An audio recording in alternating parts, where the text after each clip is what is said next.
This is KRWG Public Media Election 2023 coverage featuring the Las Cruces City Council District 1 candidates. Hello, I'm Anthony Moreno. Thank you for joining us. KRWG Public Media and the League of Women Voters of Southern New Mexico are pleased to present this forum. The rules for this forum are simple. Each candidate has up to 60 seconds to answer each question and should not mention their opponent in their answers. We want to welcome our candidates, Jason Estrada, Cassie McClure, Daniel Buck, Patrick Potter, and Mark O'Neill. My co-moderator for this forum is Joe Galvan-Nash, co-president with the League of Women Voters of Southern New Mexico. I'll now begin with the first question of the forum. What are the skills and background experiences that equip you to be a Las Cruces City Councilor? We'll begin with Mr. Estrada. First of all, thank you guys so much for having me, the League of Women Voters and KRWG. The skills that a city councilor, I think, and a servant of this community should possess are good listening skills, and they should be a part of the community. Being a local small business owner here for years and having the great benefit of owning everything Las Cruces with Michael Lerner, we basically have our ear to the ground on everything that's going on around the city, especially with small business owners in the community. So I think I'd make a great fit for the city council. Hi, I'm Cassie McClure. I have come here 20 years ago to be an Aggie at NMSU. I am raising a small family with my husband Jorge. I'm a small business owner as well. I worked with Las Cruces Utilities and got to see how the city deals with water, wastewater, trash, and natural gas. I also have spent 6 years on the Parks and Rec Advisory Board. I'm currently the chair, and I get to see how the city manages quality of life. So things like not just parks, but also youth diversion programs and our after-school programs, which helps a lot of people with their childcare. Candidate Buck.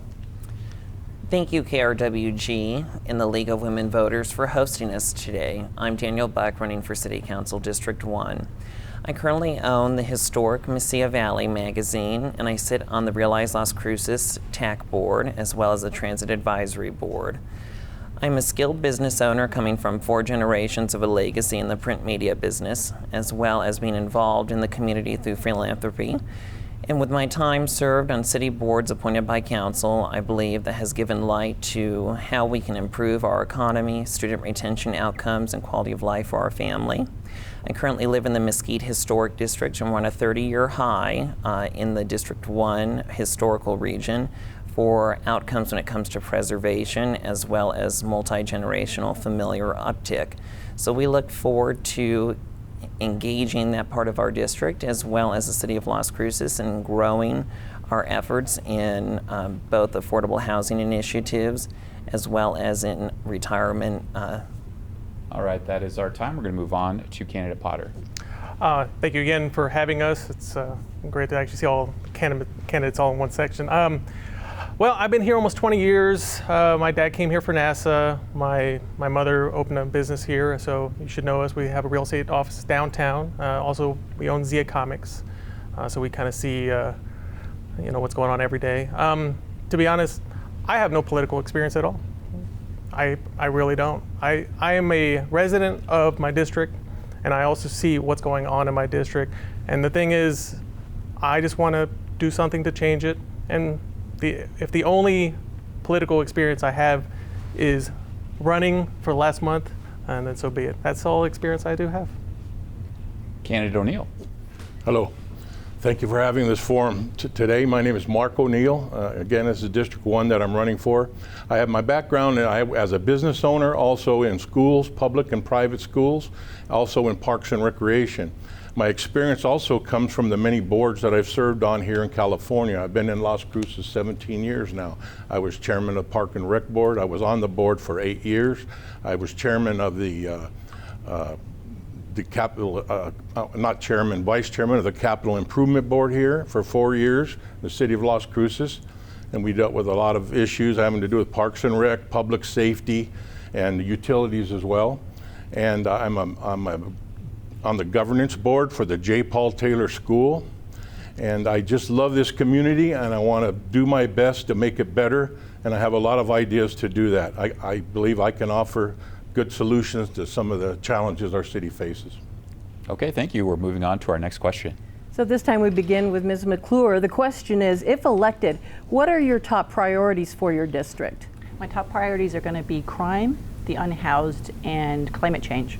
I believe that a lot of these things work together in terms of what we can do to make sure that people have affordable housing, make sure that they have the ability to have eyes on the street. For example, I would like to look at density for downtown specifically. If we can have people who live where they work, it would be a good way to give less opportunity to the crime that is happening right now. A lot of times I think people feel like they don't have a voice, and I think that's because they feel like they don't have a community that's looking out for them. We can create that. Thank you very much. Mr. Buck, same question. The top priorities for me in District 1 of City Council are to address items such as individuals facing an unhoused situation, as well as a growth in our economic portfolio downtown, addressing items such as village-style residency through planned unit development, as well as initial efforts in the additional TID development area, so the tax increment development district, in an MRA. You need one and the other to fully rectify the operational code of how that economic development tool works. I also believe addressing items for our businesses to help protect them from crime increase and the transient nature of the downtown, so we can bring our tax base into supporting local business, as well as initiating that growth effort will help improve the quality of life. Thank you very much. Mr. Potter, same question. So my first initiative would, of course, be the homeless situation, the unhoused situation. The second would be economic development. We have all of our eggs in the government basket: NMSU, NASA, White Sands, military. Just what we had the other night. If the government was going to get shut down, it would have had a big impact on Las Cruces, especially since you have a lot of people who go in furlough, which my father went in furlough a bunch of times. So we have to expand our, not cut red tape, but expand on getting more companies in here so we can diversify people skills, because if we are just serving the people that work only for NMSU, NASA, stuff like that, it's not going to do a lot of people good, especially with trying to get people to get skills that they should learn. Sorry, your time's up, but thank you very much. And Mr. O'Neill, if you were elected, what would be your top priorities? My top priority would be public safety, and that's for residents in their homes and on the roads. I believe there's a lot of improvements that need to be made on the streets and on the roads. Engineering of lights, they don't paint the lines enough. And I just like this, there's obstructions, there's so many obstructions out there, and safety on roads will be a big priority of mine. Also, the homeless, I have ideas how to deal with that, how to work with the homeless and get them in a step-up program where they have to show some responsibility. And of course, crime, I don't want the criminals to be returned out to the streets once they commit a crime that a victim is affected. I'd like to see better advocacy for the victims as well. And so those are just some of my priorities, and as well as businesses, I'd like to see them be safe, and patrols to protect them. There's a lot of vandalizing going on out there to the businesses. Thank you very much. And finally, Mr. Estrada, same question. Number one, we have to address the public safety issue. I think that's a main concern for a lot of the candidates running in District 1 and all the districts, especially as mayor as well. We need to hire more officers. We need to pay them more. We need to cut their hours. We also need to start basically looking at economic development and focus on our small businesses. We're not a corporate town, we're a small business town. We need to make sure they're protected. We need to give them the resources available so that they can succeed. Then we also need to look at affordable housing. We need to start talking about water conservation, and we need to get into a lot of different issues. But number one would be public safety. Number two is definitely economic development with the main focus on small businesses. Thank you. Okay, our next question. What do you feel are the biggest challenges facing public safety in Las Cruces? We will start with candidate Buck.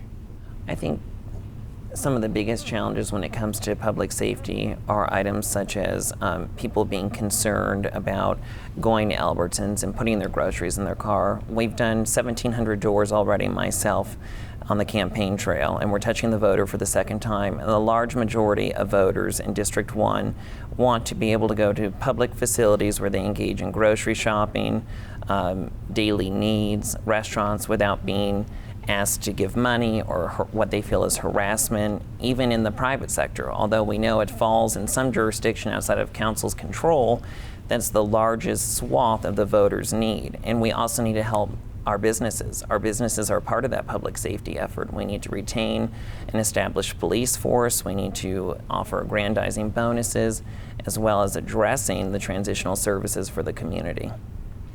Thank you. Candidate Potter. Well, so let me emphasize that I used to be in law enforcement, and I understand what law enforcement goes through. We have 89 patrol officers. We have about 189 complete officers, including sergeants, lieutenants. 89 patrol officers for 105,000 people over 4 shifts. If anybody could guess how many mandatory overtime hours they work per week, is 28 per week, which is absolutely crazy. As we have to retain police officers because we're burning them out so quickly, we can't retain them, and that's really one of the biggest things. We get 300 calls for 911 per day. You would imagine how many they try to get to. So that is one of the ways I want to address getting more officers, getting more qualified officers, better community engagement with the officers, and that's probably my number one thing with public safety, is kind of readdressing the police. Candidate O'Neill. I would like to see a cooperative effort with the community and the city officials with the police department to improve policing. They're doing a good job on it. They've started. There's 220 police officers now in Las Cruces. They've just added 20 recently, and they're moving in the right direction with with better training for de-escalation and use of force. And I think not an oversight committee like citizens telling the police what to do. I'm for a committee involving the mayor, a councilor, the court system, which is shorthanded because it's a backup of cases. And I'd like to see a cooperative effort with a citizen and work with the police department and the different parts of the police department, the traffic, the whole works, and just be able to come together on some solutions to some of the problems that are happening out there. The mobile units are great. That light program that they just put in place takes some pressure off the police officers with mental health issues and so forth. All right, that is our time. Candidate Estrada. I think our biggest challenge facing public safety is we're handcuffing the people that should be doing the handcuffing. We're in a situation where they have to follow these guidelines and they're not able to implement the laws. We're in a catch and release program. We're not able to basically follow traffic guidelines, whether they're homeless, unhoused, or a regular person just basically walking down the middle of El Paseo and almost getting hit by a car. We're not able to enforce that. So we got to stop handcuffing the people that should be doing the handcuffing. We also in District 1 need to implement neighborhood watch programs and give people basically the resources that they need to start protecting themselves. And we need to basically educate the community on problem areas. District 1 is facing a huge crime problem where we have an F right now in our rating. So we got to have the districts get the resources that they need to succeed. Candidate McClure. So I believe that there is a problem, but I think it is managed not just by the police, as they said in their own town hall. There is a development of community that we need to establish, and I think the city has just recently started their neighborhood programs again, and I think that's where we're going to be heading. The police is also going to be bridging the badge right now, some of the efforts that they're going to do, and I think that they are heading toward that direction, and we need invested people who are looking to make those decisions with them. But we also need to pay them more. We need to pay our firefighters more. I agree that Project Light is a phenomenal program. We're going to see efforts. We need to have social workers on our streets, but we need to be able to pay them the right wages so that they stay here in our community. Okay, this time we begin with Mr. Potter. What do you think can be done to address property crime in Las Cruces? Well, that's a good question because our businesses are constantly getting broken into. In the last 2 years, we replaced 6 windows in our front area. This is, of course, our commercial. Residential property crime. When I was over at the police town hall, a biggest thing was usually people checking doors, see if they're just leaving unlocked. I guess one thing is probably get more information out. Says, hey, have you locked your door? Have you made sure to cover your, to cover your windows at night and so on and so forth? I think more education for the community, because the best way to stop somebody. What they always said is like a lock keeps an honest person honest. and not an honest person not honest. So pretty much education to the community would be my first thing. Mr. O'Neill. I would like to see some better patrolling in the evenings, and they don't necessarily have to be police officers. Like, we have a lot of codes enforcement cars and personnel that can kind of monitor areas like dark strip malls, construction sites, where a lot of and businesses where vandalism is happening. And if they run into a situation that they can't handle, they can immediately call dispatch and get help if they see it in action. And I think that's one way to do it. Also, we need neighborhood watch is great to help with the situation. I believe that's just something that we can do to help with the enforcement. Thank you. Same question to Mr. Estrada. What do you think can be done to address property crime? Address property crime, it kind of circles back to the last question as well. We're just understaffed and undermanned.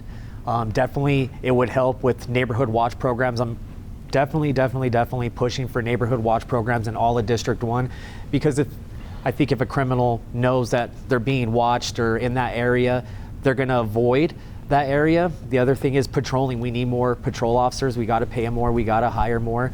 So there's also, when protecting small businesses, if the city keeps allowing, or not, say as a whole, if we keep allowing people to commit a crime, and whether it's $999 and it doesn't hit that 1,000 threshold, we just give them a ticket and tell them to walk the other direction, they're going to continue to do the crime. They're going to continue to do the crime. They're not worried about going into county jail. They're not worried about any repercussions. They know they just have to leave, walk to the end of the block, go back the next day and try to hit it again. So we definitely got to put an end to that. Thank you. Ms. McClure? I think this is a huge component of poverty in our neighborhoods. We have to look at being able to help people. A lot of times when they get out of jail, it is just a rotating situation. So at a certain point, when fentanyl, which is huge in our community, is so cheap to obtain, they come out and they want to be able to get that fentanyl. So we have to be able to the neighborhood watch program is fantastic. We need to know our neighbors a bit more. But I also believe that we have to work on issues with poverty that'll help eliminate crime at its source. And Mr. Buck, what do you think could be done to address property crime? We know bail reform works when there's a legal diaphragm in place for repercussions for people who come out of the prison system or jail system.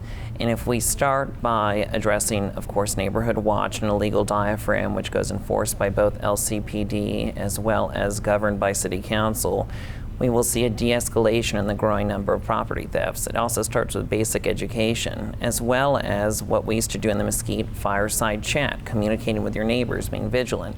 I regularly walk all four corners of District 1. I know what the crime looks like, and while it does spurt from poverty and lack of access to resources, it also is a lack of repercussions for the habitual offender, and we must retain good police officers, have vigilant oversight. Many of our residents, because the police department is currently overwhelmed, are missing that component of having an officer regularly patrol their community.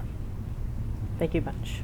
Okay, we're moving on to what may be our final question. What can the City Council do, if anything, to address affordable housing in Las Cruces? And we will begin with candidate O'Neill. Well, affordable housing, we're about 5,000 units short, and we need to act on that, and location's important. And also medium income housing we need in Las Cruces. With the cost of everything rising and the rents and so forth, we need to be able to keep people in housing. And so there's definitely a need there, and I support it. And there's just been a bond issued to do that. Candidate Estrada. Well, I think affordable housing is definitely a group effort. We can start trying to handle it at the root cause, economic development. When it comes to affordable housing, working with developers, construction workers, local legislation to find common zoning by also protecting private property rights. So it's definitely going to be a group effort with the citizens of our district, and also just finding that common zoning to be able to do those and implement those. Candidate McClure. I think zoning is also a huge component of this, but I think we have to be more creative with what we can do. Different jurisdictions all over the country have different ideas of what they can do with zoning. We can invest in tiny homes. We can give dignity to those who are unhoused, but we can also have them back into the community for college students who need affordable housing, for our elders who are going to be restricted by their fixed incomes. Those are these things that we can look at, especially with their infill right now. I think that is a prime opportunity for us to make differences that will change a lot of people's lives. Candidate Buck. Las Cruces has the ability to play a part in its economic and development future. You can put a moratorium on construction prices by partnering with developers. We have a $7 million impact fee fund that will be coming up for reallocation in the new election year. We can look at freeing up some of that money to reinvest in economic development, such as village-style senior communities that include pools and on-site health care through a tax increment contribution, and incorporating those that are also restricted by financial insecurity and making it more of an infill style approach that also caters to the property preservation.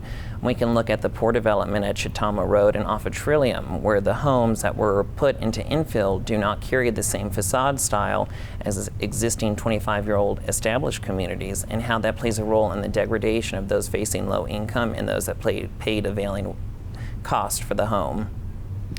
Thank you, Candidate Potter.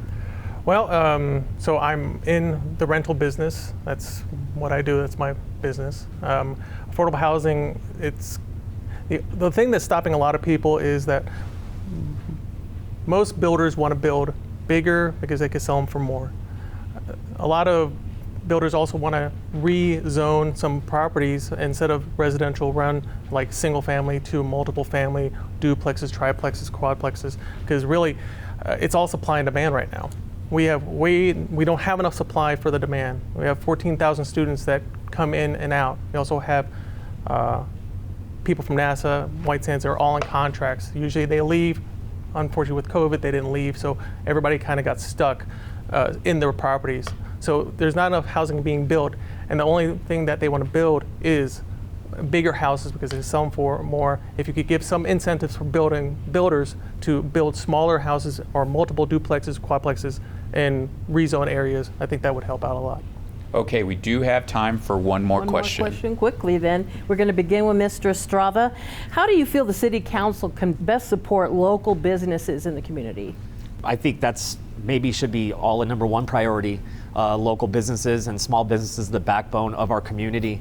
We got to put in more resources for them. We got to streamline permitting. We got to put systems in place to educate young entrepreneurs that want to stay here after graduating college and setting up a new business.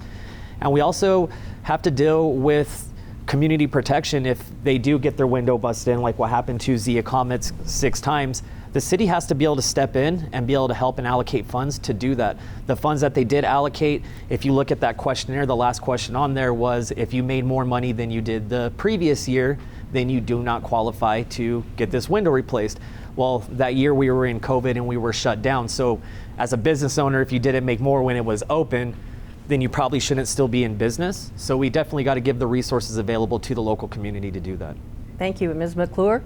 So small businesses are the backbone of our society, and I think to a certain degree we need to be able to give them the incentives to grow. A lot of times when people have asked me about the cannabis businesses, that shows to me that people are entrepreneurial in Las Cruces. Can we capture them in other ways? Can we say when your cannabis business may fail, we can actually capture you and say, hey, have you thought about making a bakery? Have you thought about doing other things that is integral to our city? So I think there's ways to integrate NMSU. We can use the workforce development, and I think there's ways to do apprenticeships with the county and the city that would make business leaders here give that opportunity back to the community. Thank you. And same question to Mr. Buck. Small businesses are the tapestry of Las Cruces in the Mesilla Valley. I'm happy to personally have contracted through the EDD, and I represent Lewis Limited right now, a $500 million company that has plans to grow here in the Mesilla Valley headed south. We had to go to Santa Fe to harvest the incentives through the EDD. We know that New Mexico has some of the most progressive incentives for businesses through tax rebates and economic development access to grants. It starts with investing in both education and bridging that gap between our internal education centers here in Las Cruces and technical trade schools. We need to capture our students, make sure they stay, and reinvest in our community. They're often lured out of state by the advantageous nature of higher paying salaries. We need to have those same offerings here in the Mesilla Valley and in Las Cruces. We're the place to start with community. Thank you. And Mr. Potter? Well, as a local business owner, it was really hard actually to open the business. When we bought the buildings downtown 6-7 years ago, the amount of red tape that just to get us open took us almost 8 months, and which was a little ridiculous when we still had to pay employees and stuff like that. I think cutting down red tape would be good. I think also I deal with a lot of contractors, a lot of plumbers, electricians. They can't find them here. So I think a technical school, maybe for people who graduated here to come and learn skills that they can take for the rest of their life would be very good, because it'll just put more employees to the businesses, and the businesses will grow after that.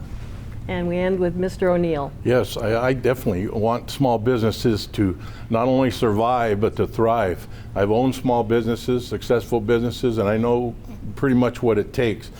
First, we do have a workforce program where they'll really help new people that want new businesses with their startups. And also, we need a workforce. We need to create a better workforce so there's people available to work, and also young people and senior citizens who want to stay active. We need to have part-time jobs for them. I have a lot of ideas. I taught contract classes, and they need umpires, they need lifeguards, they need servers, they need movie extras. Now we have a movie industry here, and so we need to have good training and a good workforce so these businesses can survive. And I know a lot of business owners, and I know their problems they've had with making additions and so forth, and I think I can maybe help streamline that a little bit. We have now reached the end of KRWG Public Media's Las Cruces City Council District 1 Candidate Forum. We want to thank our candidates, Jason Estrada, Cassie McClure, Daniel Buck, Patrick Potter, and Mark O'Neill. Thank you to our co-moderator, Joe Galvan-Nash with the League of Women Voters of Southern New Mexico. I'm Anthony Moreno. Thank you for joining us. And remember, Election Day is Tuesday, November 7th.